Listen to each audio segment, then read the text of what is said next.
Today I terminated MrGaleer or Galeer for cause. We're going to continue the great momentum that we've had this year, and we're going to bring Dropkick the Commute to the moon. Thank you, Dropkickers. Mufussy bits and pieces torn apart, dropping fire on the wire, it's a start. MrGaleer is gone, but the flame ain't out. Voices in the void, shouting loud, no doubt. Kicking out, riding high on the sound, legacy remains where truth is found. Echoes of the past, but the future's bright, carrying the torch, burning through the night. Dropping the commute, never slow. Mufussy's got the rage, let it flow. Holding on to stories, tales untold. He's the king of the ring, the last man standing. Dropkick the commute.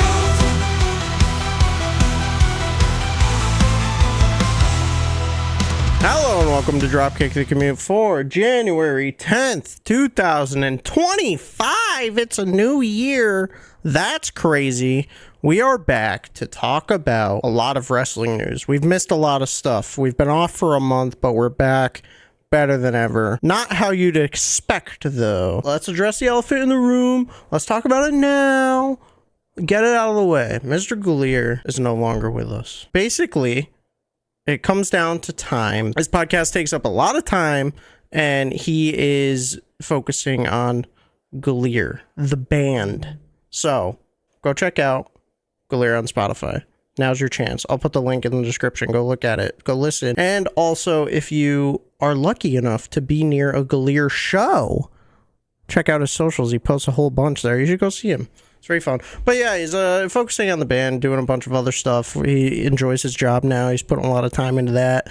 And yeah, a whole bunch of stuff. So we wish Galeer the best in his future endeavors, as WWE says when they release somebody. I did not terminate him. I'm not his boss. He was not my employee. I was not his employee.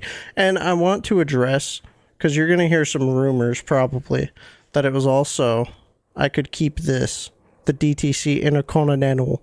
This is not true. I do not agree with these allegations.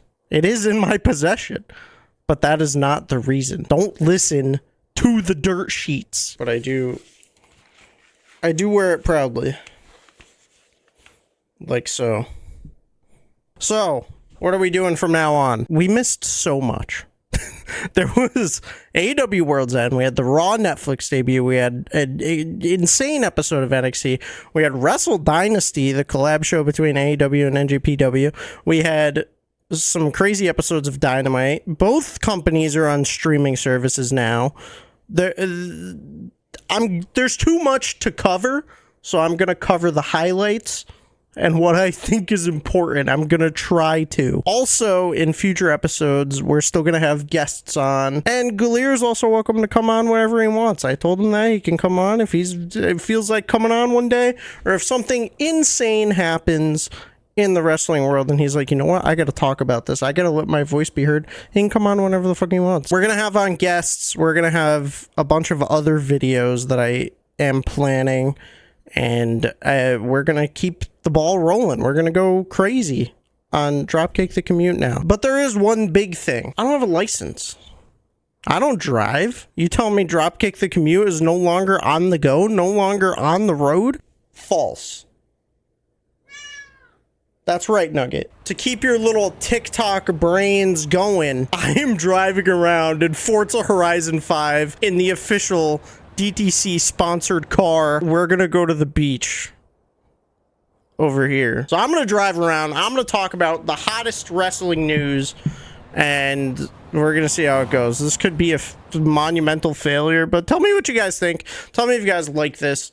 This is what I'm trying now, because I don't have a license and I don't drive. So, you know, if you do like it, and if you have any questions for me, I have launched the official DTC question hotline. You can leave your questions, your hot takes, whatever you want. There's a Google form. You can leave your name anonymous if you want, or if you want me to address you, you can put your username, put your question, Links down in the description. Fill it out. I will check it regularly, and I will answer your questions on the show. Let's hop into it. We have a lot to cover.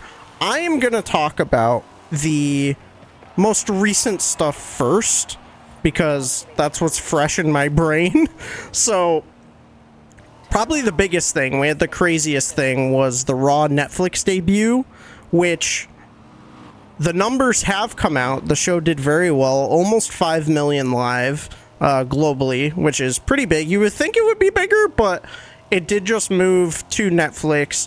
Some people, especially older ages, might not know or might not have a Netflix account, even though they were talking about it constantly on Raw. They might not have a Netflix account. They might not even know how to operate, get the app or anything like that. So they did 5 million globally, which is pretty big. I am not sure the numbers of the Dynamite MAX debut yet. I haven't seen them, and honestly I don't even know if they're out yet. So I will keep my eyes peeled for that. But Raw was absolutely incredible. I think the opening was my favorite part. They had the show in the Intuit Dome, which is a fucking incredible venue. Very big, very expensive, very pretty. The way the show opened was the ring was in the middle, as it always is. I don't know why I said that. That was a little bit of a goofy statement, but the ring was there, and it was surrounded by 4 curtains, one on each side. The lights went out, and they started projecting a video onto the curtains, like a video package. And this video package, you need to give whoever the people that made this video package like 20 fucking awards, dude. This package was incredible. It was so good. Triple H was narrating it. He was talking the whole time, and he was like, wrestling is a story, you know, it's evolved over the years, it's made an impact on American culture bigger than anyone ever expected, and now we're getting even bigger by going to Netflix. So that basically sums it up, but it's just like a beautiful video package, and highly recommend checking it out if you haven't seen it already. I am driving really slowly because I apparently can't talk and drive. Look at this beautiful Dropkick the Commute car. I can't fucking destroy this. I can't do that. I worked hard for this car. That's where all your Ko-Fi money went. If you want to give us money, link in the description. But yeah, so the video package was great. The curtains drop. And again, all the lights are still out, but the curtains drop to a big boom. And Triple H is standing in the middle of the ring, filled with sponsor logos. And my favorite part is 2025 started off with Triple H standing on the Fortnite logo. Fortnite was the main sponsor for the show in the middle of the ring. It was very silly, but hey, you know what? Get your money. Get your money, Trips. Totally fine. And he said, are you ready? Are you ready? Blah, blah, blah, blah, blah. You know, the usual. Massive pyro. We had a segment from The Rock, and it was okay. It was kind of a nothing burger, and he wasn't really a heel, which I thought was very strange. A lot of people do, and he actually addressed it on NXT as well, which was really funny. He was just like, oh my god, my goosebumps, like, this show is crazy, and Raw on Netflix is bigger than ever before. And then he gave Cody his flowers and was like, Cody, you've been killing it, great job, man, all that stuff. We had John Cena start his farewell tour, and he's talking about how he hasn't won a match in almost 3,000 days, because obviously he's been a part-time wrestler, but he's starting his farewell tour. He will be full-time in 2025, or pretty much full-time. He's making a lot of appearances, but he's talking about number 17 and if he can get it. And he personally does not think he can get number 17. He was saying, how can I get a title when I haven't won a match in 3,000 days? And he's like, well, guess my only chance is to win the Rumble or win Money in the Bank. So he officially declares for the Rumble. He's like, I need to win that match so that I can get number 17, so that I can fucking, you know, go out on the run of a lifetime. Very fun stuff. It's always good when John Cena comes out. The crowd is always crazy for him nowadays, at least. And yeah, I'm excited to see what we get from him. If he wins the Rumble, it's definitely going to make Mania look interesting, but I don't know if I want that to happen. I'm not sure yet. I want the Rumble to give, like, make it someone that, not saying John Cena doesn't deserve a Rumble win, like, give him a Rumble win, but I don't know. I would love to see someone new, like, win the Rumble and, you know, be elevated. Like, that's the point of the show. So I'll finish talking about the random segments in between before I talk about the matches. We had two more segments.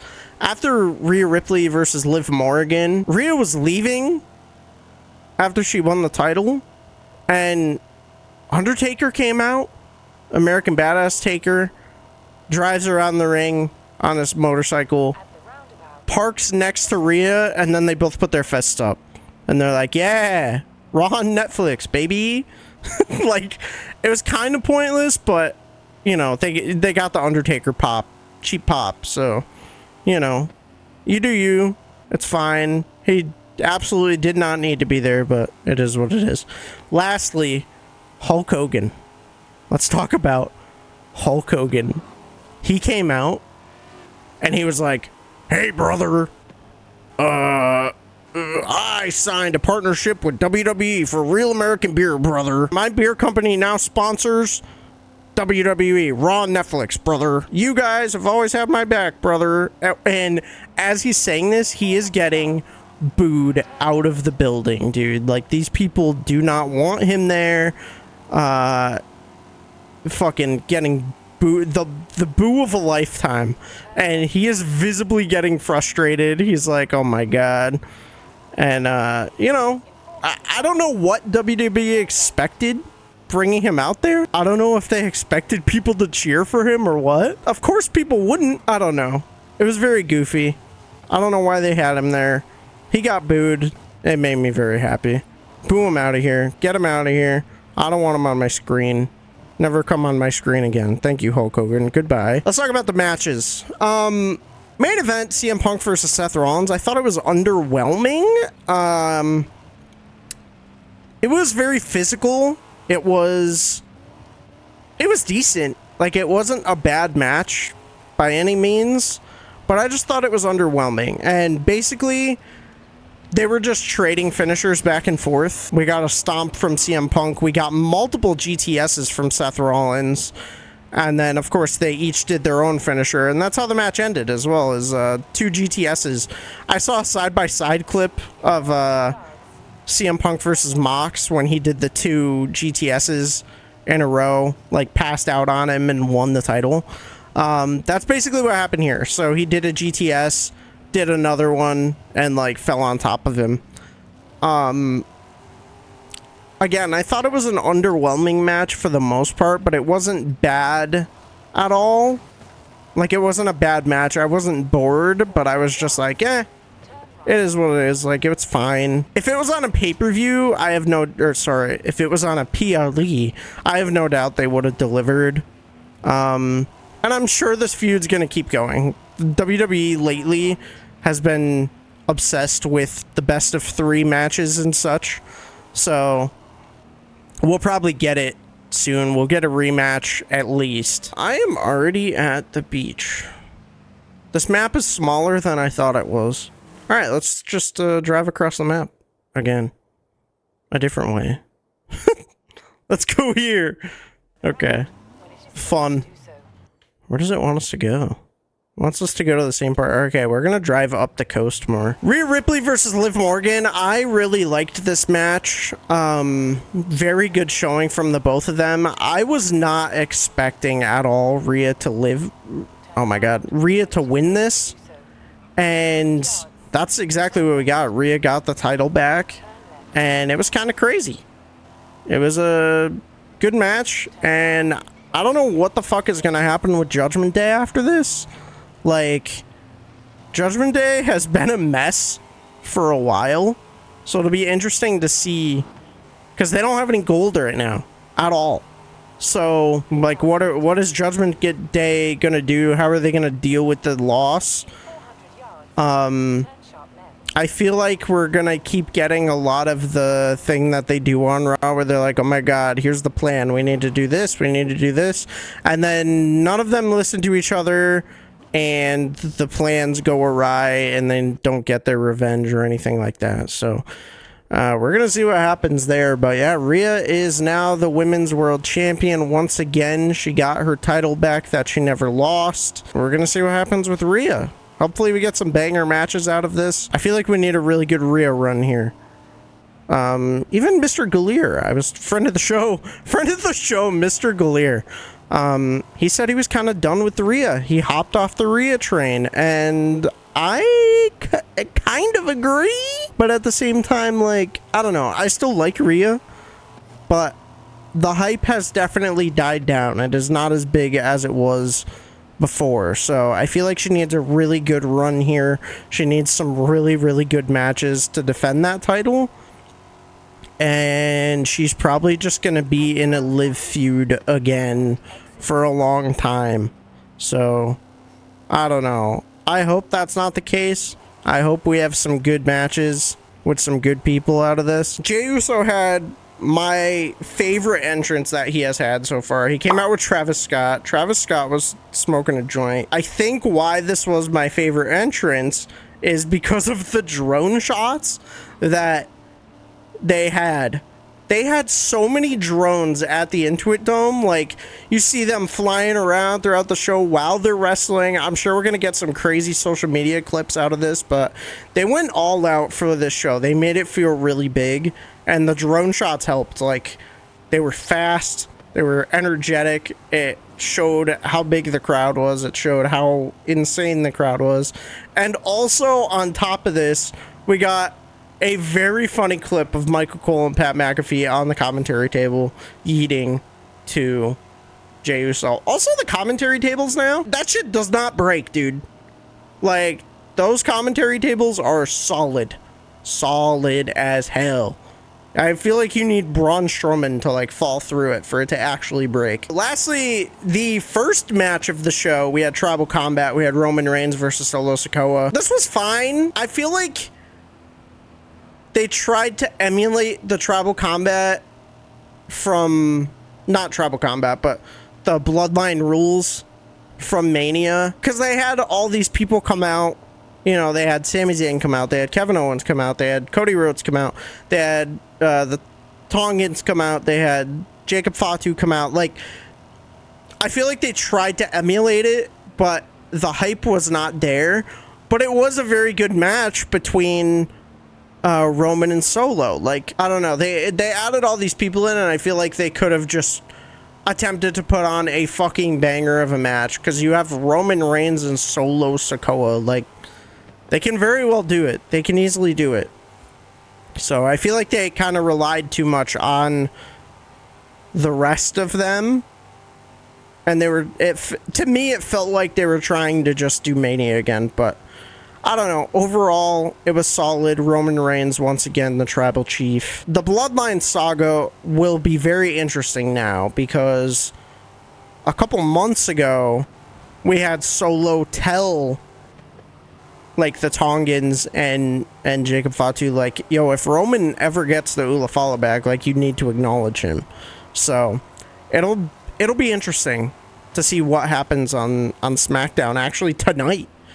We are recording this on Friday, so it'll be interesting to see what happens there. The Bloodline story is never ending, so I wouldn't be surprised if it gets dragged on. I do want to move on to NXT. NXT this past week was fucking insane. NXT New Year's Evil. We started off the show with Julia versus Roxanne, and Julia is your new NXT Women's Champion.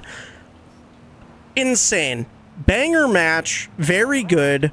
The Julia win kind of came out of nowhere for me. Like, she did her Northern Lights bomb, and I genuinely thought Roxanne was going to kick out. I was not expecting Julia to win right then and there, but that's exactly what happened. We had the Julia win, and we're starting the new year off with a bang. Like Julia having that NXT Women's Championship. Stephanie Vaquer is #1 contender for the North American Women's Championship. So I think it would be really interesting for Julia. Obviously, Julia has the Women's Championship. I think it'd be interesting for Stephanie to get the North American Women's, and then you have them as like a tag team, both with gold, and then maybe they get like they don't have NXT Women's tag titles, but you would have both of them as a tag team, both with titles, and that would be really hyped to see. I think it'd be very cool. The other big thing from NXT is Eddie Thorpe once again got attacked, and Ava was like, no, you can't fool me, Eddie. You're playing me again. We know what happened last time. And Eddie's like, no, I really got attacked. And she's like, yeah, okay. And Oba's like, yo, he did get attacked. I did it. And people are like, what the fuck? Like, you attacked Eddie? Like, whatever. We still gotta have the match, which I think is so funny. It's like, the person in the match, usually they would be punished and throw someone else in there, but no, it's Oba Femi. Like, they were just like, oh, okay, whatever, we're still having the match. You face Trick in a singles match. Sounds good. Eddie, nowhere to be found. Oba Femi versus Trick. Fucking banger. Oba Femi is the NXT champion.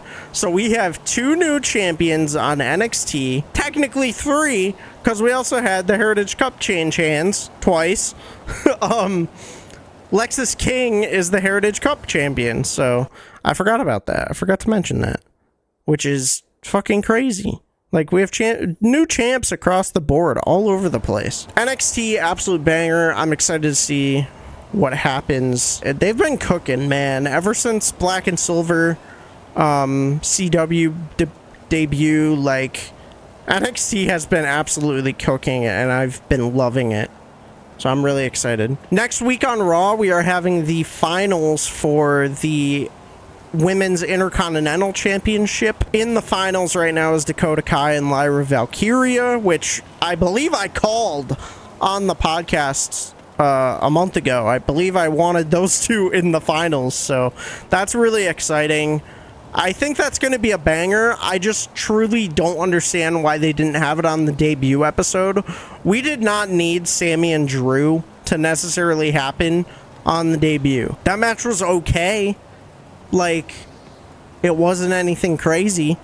You should have had your women's history-making match on the debut of your history-making episode of Raw. I don't know. It was a little goofy, but we're getting the finals this Monday coming up. Dakota Kai is my gal, but I would love to see Lyra Valkyria win as well. I think Lyra's been killing it. She did so good in the King of the Ring tournament. She's been great in this tournament as well. So honestly, I'd be happy with either result. I do think the damage control bit is getting to be a bit dry, so giving them gold might help, but also having her lose because of damage control or something could help. Turn Dakota Kai heel, like mega heel. I know she's like kind of in the middle ground right now. I don't know. Make Dakota Kai turn on damage control or something like that. She does good in those kinds of roles, so we could see that happening, or give them the gold, and you know, that could spice up damage control a little bit. I'm not really sure, but either way, finals next week. That'll be a good show. It's hard to talk for a half an hour by myself. Usually I listen, but I've been talking for 28 minutes straight. Let's hop over to the AEW / New Japan side of things. Wrestle Dynasty was a fucking incredible show. I am not one to watch New Japan. I haven't really been able to ever fit it into my schedule in like a comfortable place. I have watched New Japan before. I watched Wrestle Kingdom last year, and I've seen a few episodes here and there, or just clips even on social media from stuff. Wrestle Dynasty was insane. Like, it was such a good show. Really stacked card from top to bottom, so go check that out. You can watch it on Triller, or I believe NJPW World, if you do want to check it out. I highly recommend doing so. But there's just 2 matches I want to talk about from that show. We had Mercedes Moné and Mina Shirakawa. I typically am not a fan of Mercedes matches, but ever since we had our little video where we said we apologize, we were wrong about Mercedes, I think her performance has been going up since then. We've been getting some bangers out of Mercedes, and this was one of them. Mercedes and Mina absolutely tore the house down. Really, really fucking good match. Like, lots of high flying, some crazy moves on the side of the apron like Mercedes usually does. Like, we had a couple of pile drivers and like just crazy stuff from Mercedes and Mina as well. 2 really, really good performers, and it was a very, very good match. So go check it out if you have not seen that match. Lastly, Kenny Omega made his official wrestling return versus Gabe Kidd. And I know it's only January, and it's Wrestle Dynasty happened in the first week of January. Fucking match of the year contender. It will be hard for something to top this match. It was fucking insane. I've never seen Gabe Kidd wrestle ever, and him versus Kenny Omega, like, it. I understand why the crowd was so loud for Gabe Kidd when he came out, because it was an insane match, super physical. Both of them a fucking bloody mess. They were both outside the ring for a long time, knocking up against the barricades, going through tables, hitting each other with chairs, like, lots of high flying, V-triggers, fucking insane sequences that, for Kenny Omega being off for over a year, like, he's the god. He's a god of wrestling, man. Like, it was such a crazy, crazy match. If you haven't seen that, you need to also go check that out. Just watch Wrestle Dynasty. Wrestle Dynasty was a very entertaining show. Very good across the board. Going back in time a little bit, AEW World's End, very Continental Classic heavy. The C2, as they were calling it. Opening the show, we had Ospreay versus Kyle Fletcher. And again, a bloody mess from both of them. Insane sequences. AEW flippy bullshit, as the kids say. Ospreay won his match there. Gets into the finals with Okada. And Okada and Ospreay have a fucking banger. We cannot qualify those for match of the year because they were in 2024. The end of 2024, the end of December. But my God, I just crashed into someone. My God, dude. It was fucking insane, the performance that we got from Ospreay on World's End from both matches. And the first match obviously played heavy into the second match. He was very hurt from the first one. He came out into the second match with Okada wearing, you know, a bandage around his head. He was battered, he was bruised, he was bloody, and he went into it and put on another banger with Okada. Okada did get the win, so he is still the Continental Champion. I really, really hope we get some bangers from Okada in 2025. I know a lot of people don't like how AEW is treating Okada, and he's seemingly nothing like he was in Japan, but he can still wrestle. He can still put on bangers, so give him that, Tony Khan. Give him some good stuff. Give him some good matches. That's what we need. 2 more matches on this show that were really fucking good. Mariah May versus Thunder Rosa and Mercedes versus Chris Statlander. incredible matches. Like Mariah May versus Thunder Rosa, I believe it was a street fight. I forgot what they called it. I forget the exact name of the match, but it was a street fight, essentially. No DQ, no rules, lots of weapons, basically what Thunder Rosa's really good at, and incredible performance by these two. Like, I've liked all of Mariah May's matches so far. I think her run has been really good. I do like how she's like, hey, fuck the women's division, like, everyone here sucks. I genuinely don't know who's going to take the title from Mariah May at this moment. And Mercedes versus Chris Statlander, again, like, I didn't like Mercedes' performance for a while in AEW, but again, this was another showing from Mercedes that she's good. She's good at what she does. And I am not a wrestler, so, you know, I can't judge wrestling.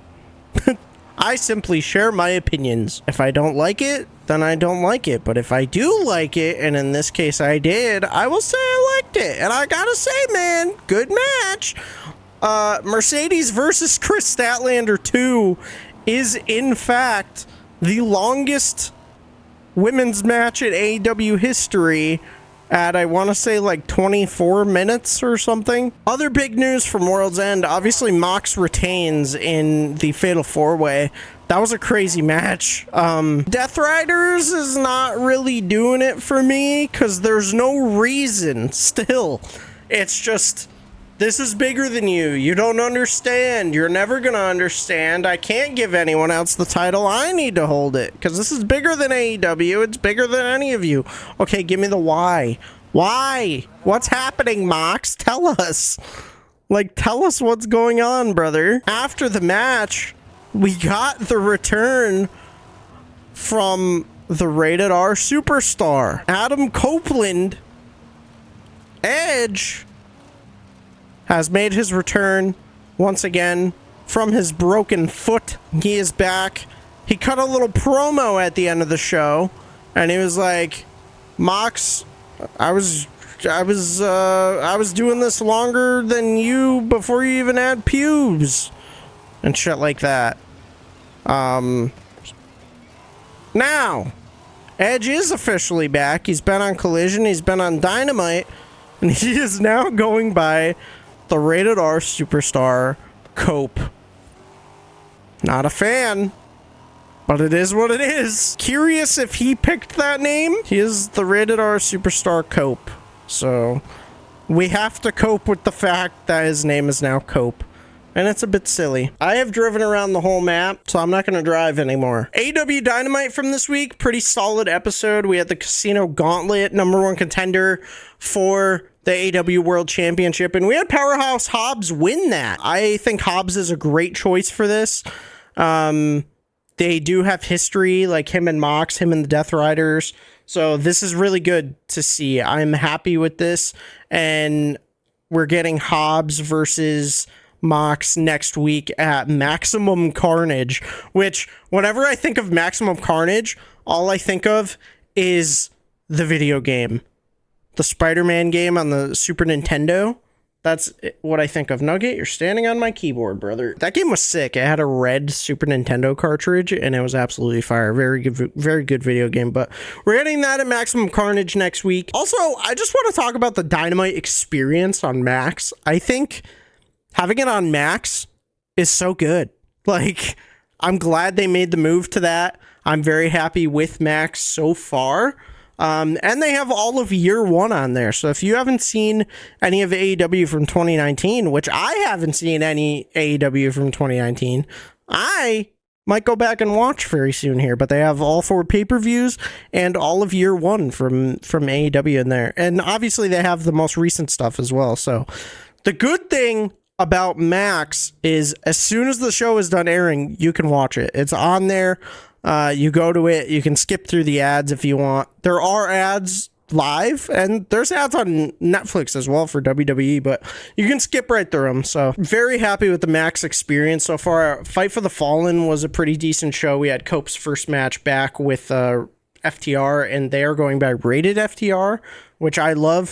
Very sick merch from them, and their Titantron video is really good too. So to close out, we had Kenny Omega, come back to Dynamite. So Wrestle Dynasty was technically an NJPW show, so this was Kenny Omega's return to AEW. He comes back, he's like, hey guys, I'm gonna try to wrestle to my very best and all this stuff. Don Callis comes out and he goes to talk and he starts saying something.